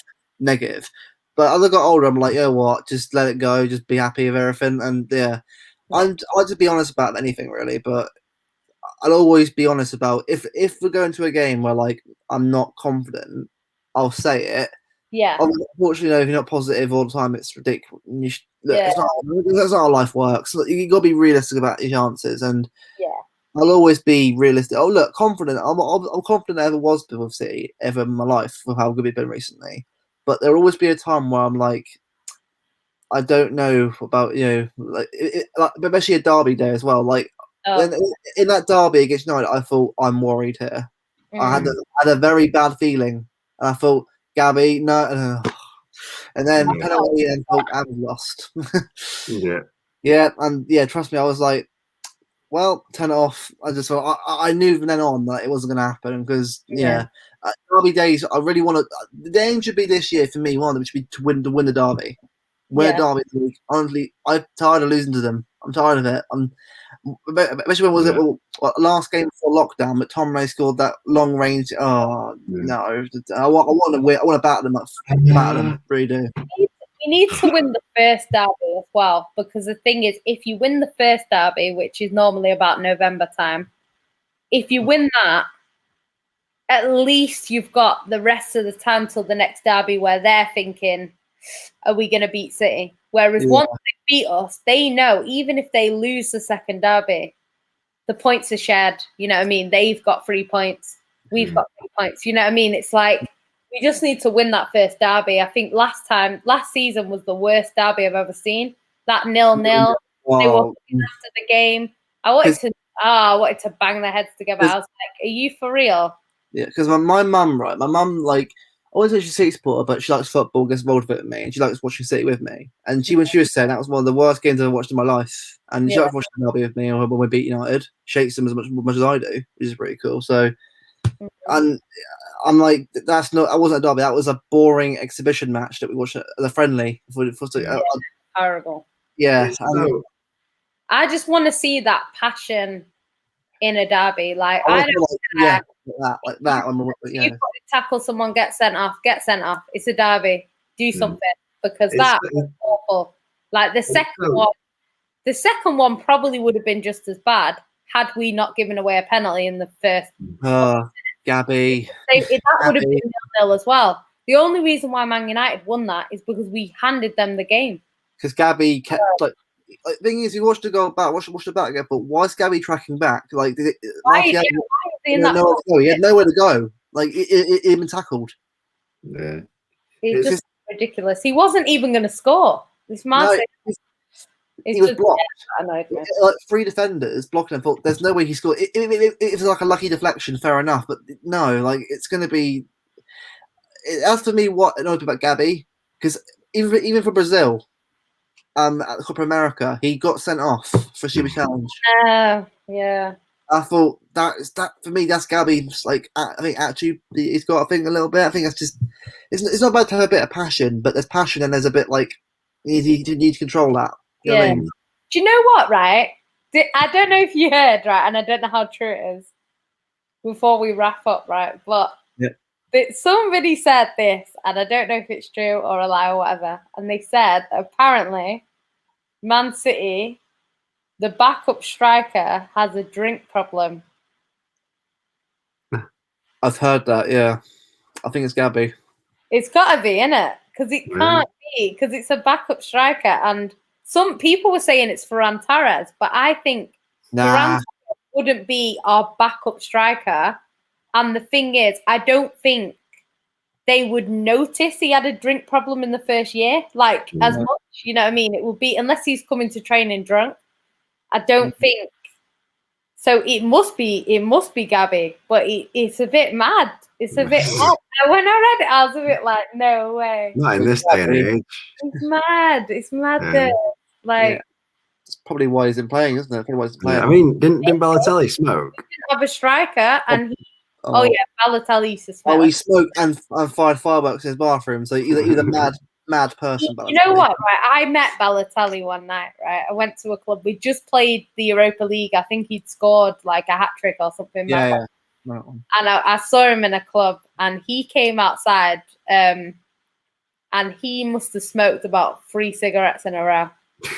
I was just like, I have not seen anyone smoke this much in your professional football. It was mad. And I was just like, yeah, crazy. That's when I knew, like, yeah, he smokes a lot. But yeah, it's mad because it's like, when I read it, I was like, is it true? And then, like, a lot of people were saying it is, but it would make sense because there was a lot of times last season where Aguero was injured and Pep went with a false 9, and it was a kind of game where you'd think, why would you play a false 9 in this game? So I don't know if it's true or not, but it is interesting because, you know, I mean, I expect that from maybe Edison because he just seems I love Edison. I love him. He's just like you don't care. Like that's what I love. He just doesn't care. That's what I love. But he doesn't care, but he's still a good keeper. So that's what I love. That's what I mean. He's just he like feeding tigers. Oh my god, this guy doesn't. This guy like he's just like that with his fingers. It's like you do know that your hands are the main part of your role. If you lose your hand, you're not going to play football anymore. Like there is no, you can't. I love Joe Hart, but Edison's probably one of my favorite keepers to play for the club. I love Edison. Love him. Do you know what it is with Edison? Is Edison's like Pep. You know where with Pep, because he's such a genius, you kind of have to take his low moments, you know, his dodgy tactics and stuff like that from time to time to get the best. And it's kind of like Edison's the same. Because someone was saying in the Champions League final, you know, he comes out, does he take out Havertz and then get sent off? And then, you know, it's 0-0. Yeah. They get a free kick and maybe they don't score, or does he do what he did and then, you know, we've still got the remainder of the game? We're never going to know because maybe had he taken him out and got sent off, Stefan would have go, wouldn't it? Maybe it goes 0-0 and then City win on pens. Who knows? Like, you never really know in that scenario until it's happened.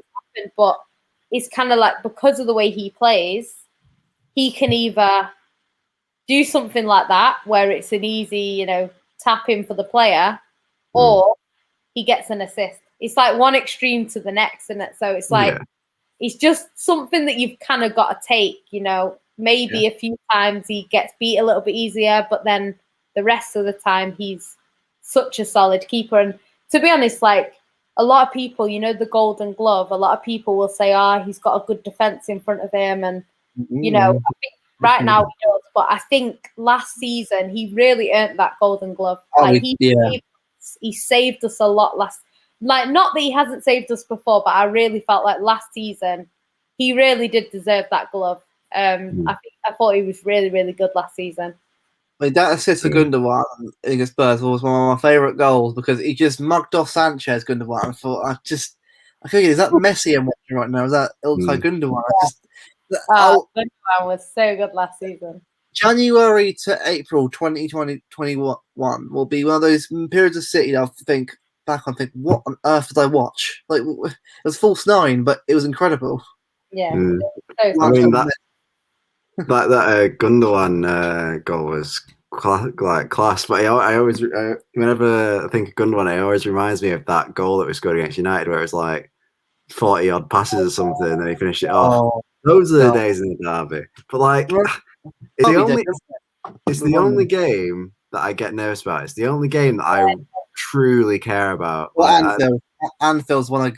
Well, apart from that, I'm interested to see how we do with fans there at Anfield this time. Obviously, because I know we won there without fans, but I think I want a lot of them would be when Anfield with the fans there. These break the curse, really break the curse because we've broken it. But like I'm like, have we broken it? Like I just want to win there again. Like, Anfield's been a pain in the ass for most of my life. I just want to win it for once. You know what I mean?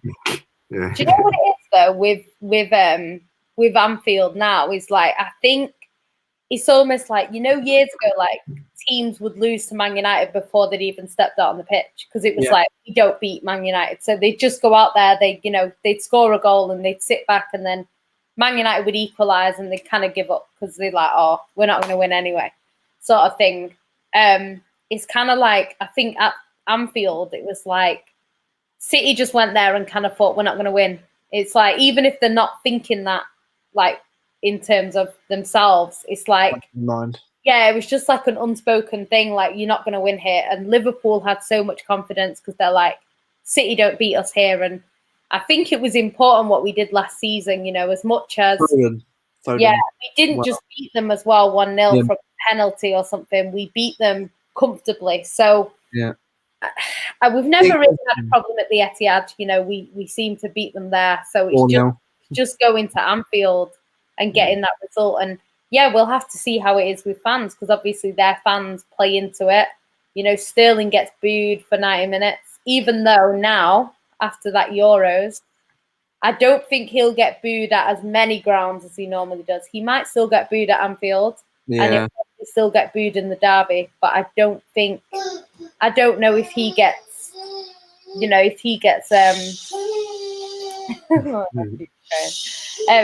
don't know if he gets booed around the country like he does at every single ground. I don't think he does after that Euros. So, yeah, we'll have to see.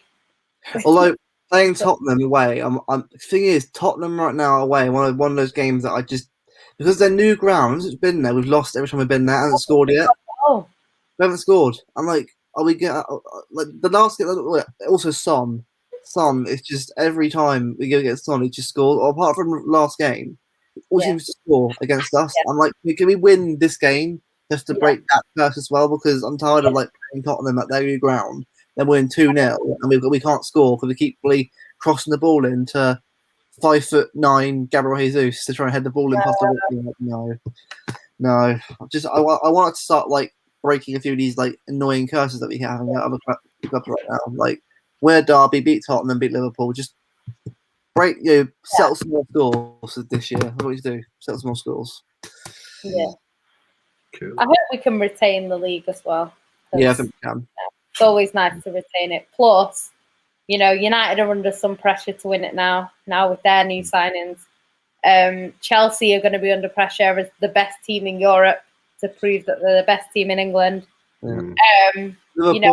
Liverpool, who I don't know, is their sort of dominance 2 years, 3 years, or is it going to go on? So they're under a little bit of pressure to prove that, because the reason why they say they finished third last season is because of the injuries. So really and truly, they then need to finish higher than that this season. So at least challenge. Yeah, I mean, especially if we get Kane and Grealish, I think we'll be definitely challenging. If we don't, I think we'll still be challenging, but it'll be a lot more difficult. Yeah, I think we just need that. We just need that signing, especially with what United are getting, what Chelsea are getting. We need that signing where it's like, well, City have improved. You know what I mean? Because I think, like you say, that false nine, I don't think we're going to get away with it. We had Aguero that we could maybe put on now and again. We don't have that anymore. No, we need a big name signing. We need a big name. Yeah. And even if it is just Grealish, it's better than nothing. You know what I mean? Sign no one. It's an absolute disaster. And I'm not being negative. I'm saying to anyone, you don't get anyone in, we're not winning the league next year. Yeah. And I know we've got good players, but when you lose a player like Aguero, the influence is gone. You need someone to replace that immediately, and and that means with that the year after that it'll be like catching up, and we can't afford to catch up again. We need to be like as Caldoon said in his interview, you gotta make sure that you actually build on the dominance, and I hope that they actually pull through with it, because if they do, then we mean serious business. Yeah. Is what we really want right now. We will be struggling if we don't sign anyone. Agreed. Yeah. Well, we'll wrap up there because it's been nearly 2 hours. But thank you everyone who's been watching. Please like the video if you haven't already, and subscribe to the Blue Podcast if you haven't already. And we'll see you again next week for another episode of the Sky Blue Show.